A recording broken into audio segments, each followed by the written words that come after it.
안녕하세요. 오늘은 부기오기 두 번째 시간 블루스 형식과 3화음, 7화음을 배우는 시간을 가져보도록 하겠습니다.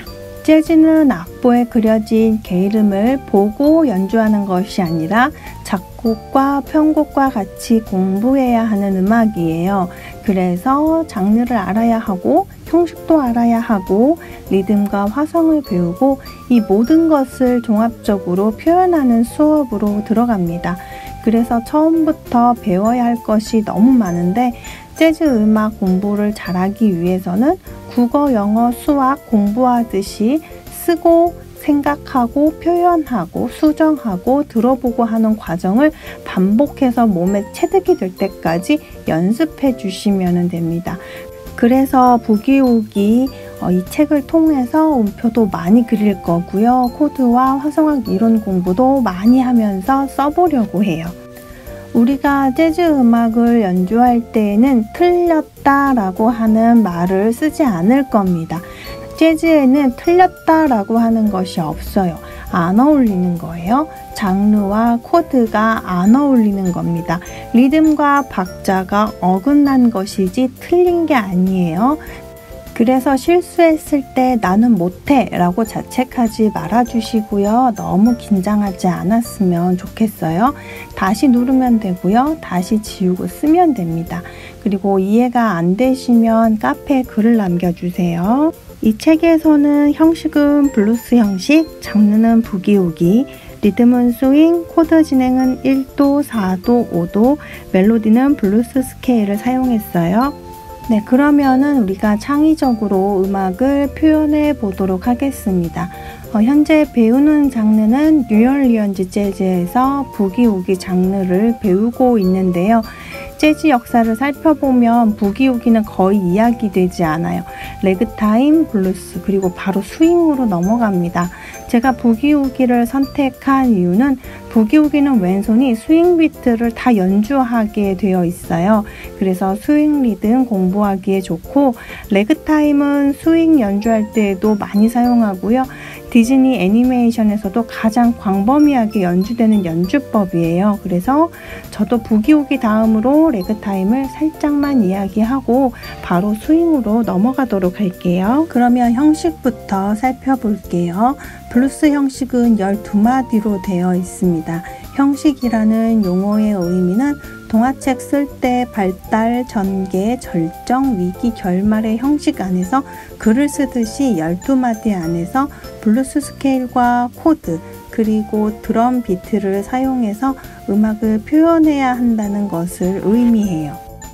예를 들어 우리가 잘 아는 신데렐라의 이야기를 논설문 형식인 서론, 본론, 결론으로 쓰지 않듯이 블루스 형식 안에서 자유롭게 음악을 표현해 주시면 됩니다. 재즈는 기본 7화음을 기준으로 사용을 하고 있어요. 그래서 블루스 할 때도 7화음을 기준으로 사용을 해야 되는데 우선 처음부터 7화음을 설명을 하면 너무 어렵기 때문에 제가 3화음과 7화음 모두 적어보도록 하겠습니다. 여기에서 사용된 조성은 C장조와 F장조 이렇게 두 가지를 사용을 했어요.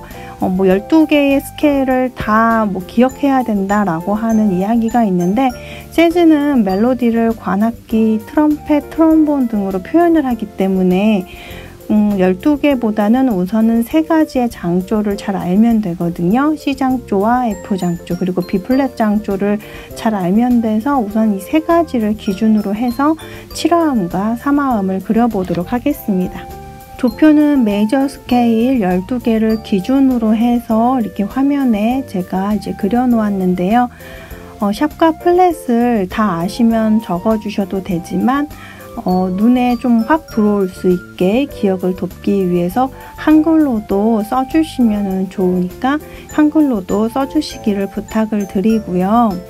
그리고 맨 마지막에 D플랫 메이저, G플랫 메이저, C샵 메이저, F샵 메이저가 있습니다.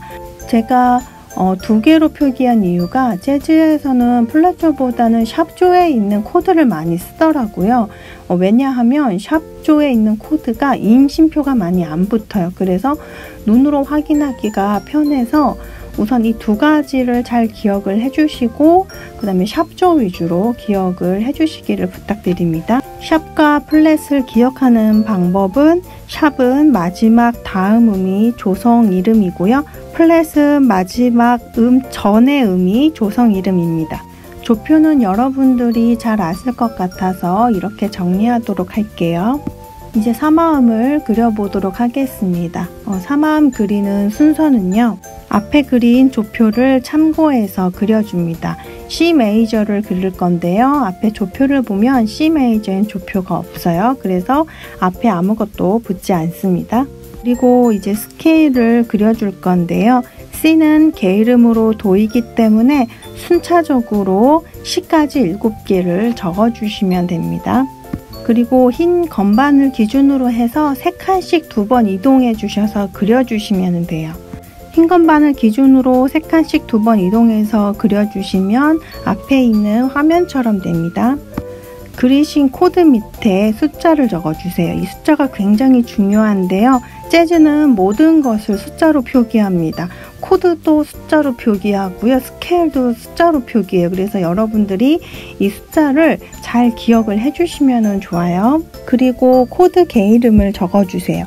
코드 게이름을 적어주실 때는 아래에서 위로 수직 구도로 적어주셔야 합니다. 가끔 레슨할 때 보면 이렇게 수평으로 적는 경우들이 있어요. 근데 절대 수평으로 적으시면 안 돼요. 수평으로 가는 건 스케일이고요. 수직은 코드입니다. 우리가 코드의 감각을 익히기 위해서는 수직으로 써주셔야 몸에 코드 감각이 생겨요. 이름을 다 적어주셨으면 도수를 적어주세요. 이렇게 로마 숫자로 쓰는 것을 도수라고 합니다. 이 도수는 12개의 조성이 달라져도 바뀌지 않아요. 로마 숫자라서 처음에는 어렵게 느껴질 수도 있지만 계속 반복해서 쓰시면 익숙해지실 수 있거든요. 그리고 정말 기억을 해주셔야 돼요. 왜냐하면 코드 분석할 때 그리고 코드 편곡할 때 이 도수를 사용합니다. 그래서 엄청 중요하니까 별표 많이 해주시고 꼭 기억을 해주세요. 다음은 기능을 적어주세요. T, SD, T, SD, D, T, SD 이렇게 영어로 되어 있는데요. 코드가 굉장히 많은 것처럼 보이지만 기능은 3가지밖에 없어요. 여기에서 잠깐 용어 정리를 하고 갈게요. 재즈에서는 으뜸하음, 버금, 딸림, 하음, 딸림, 하음을 타닉, 서브도미넌트, 도미넌트라고 이야기를 합니다. 그래서 저도 타닉, 서브도미넌트, 도미넌트라는 이야기를 많이 할 거예요. 지금 시간에는 이 이야기를 듣고 그 다음에 문제집 있죠? 그 프린트 돼 있는 곳에다가 많이 적어주시면서 이 약어들을 잘 기억을 해주시기를 부탁을 드려요. 코드는 3가지의 기능을 가지고 있는데 여기서 사운드의 느낌이 가장 중요합니다. 타닉은 안정적인 사운드를 갖고요. 도미넌트는 불안정한 사운드를 갖습니다. 서브 도미넌트는 타닉보다는 불안정하고 도미넌트보다는 안정적인 사운드를 가져요. 그래서 요 3가지를 기준으로 해서 재즈에서는 많은 편곡이 이루어지고 작곡도 이루어집니다. 이제 이러한 부분들을 대리코드라는 용어를 사용을 하는데요. 대리코드 외에도 굉장히 많은 화음이 이 3가지를 기준으로 해서 많이 바뀔 수 있어요. 그거는 나중에 설명을 드리도록 할게요. 그래서 예제 악보를 보시면 C 코드가 4번 나오죠. 그래서 코드를 보시면 C 코드가 타닉에 해당이 돼요. 그러면 타닉에 해당되는 코드가 2가지가 더 있습니다. 그래서 C 대신에 E 마이너 쓸 수 있고요. C 대신에 A 마이너를 쓸 수 있어요. 이제는 7화음을 한번 적어보도록 하겠습니다. 7화음과 3화음 그리는 것은 비슷한데요. 좀 차이점이 있다면 흰 건반을 기준으로 3칸씩 2번 이동하면 3화음이 되고요. 흰 건반을 기준으로 3칸씩 3번 이동하게 되면 7화음이 됩니다. 그리고 바뀌는 부분은 도수가 바뀌어요. 그래서 앞에 있는 화면을 보시고 달라진 부분들을 주의해서 적어주시면 됩니다. 지금 보시는 이제 화면은 제가 3화음과 7화음을 3개의 조성으로 다 그려놓은 화면이에요. 여러분들이 앞에 있는 그리는 방식대로 한번 적어보시고 답안지를 확인하는 차원으로 한번 보시고 체크해 주시면 좋을 것 같아요. 이제 책을 보시면 C 블루스, F 블루스, B 플랫 블루스 해서 형식이 있어요. 그 형식에 이제 다음 화면과 같이 적어주시고 위에 기능, 로마 숫자도 적어주시면 됩니다. 이제 F 블루스 같은 경우엔 뒤에 7이 있는데 당황하지 않으셔도 괜찮아요. 그냥 1도 하고 뒤에 7을 쓰시면 됩니다. 조금 더 이게 스윙으로 가다 보면 블루스 형식 자체를 이렇게 도미넌트 형식으로 많이 사용을 해요. 네, B 플랫 블루스도 여기 화면처럼 적어주시면 됩니다. 그러면 이제 화면을 보시면 아시겠지만 도수가 변하지 않는다라고 하는 것을 눈으로 확인할 수 있어요. 오늘은 이렇게 형식과 화음을 살펴보았습니다. 다음 시간에는 이 모든 것들을 반복하는 수업으로 진행을 할 거예요. 곡 들어가기 전에 먼저 이론부터 이렇게 한 번씩 다 그려보는 시간을 가질 겁니다. 그래서 여러분들이 같이 따라오셔서 같이 적어주시고 그다음에 건반으로 눌러서 같이 연습해보는 시간을 가져보도록 할게요.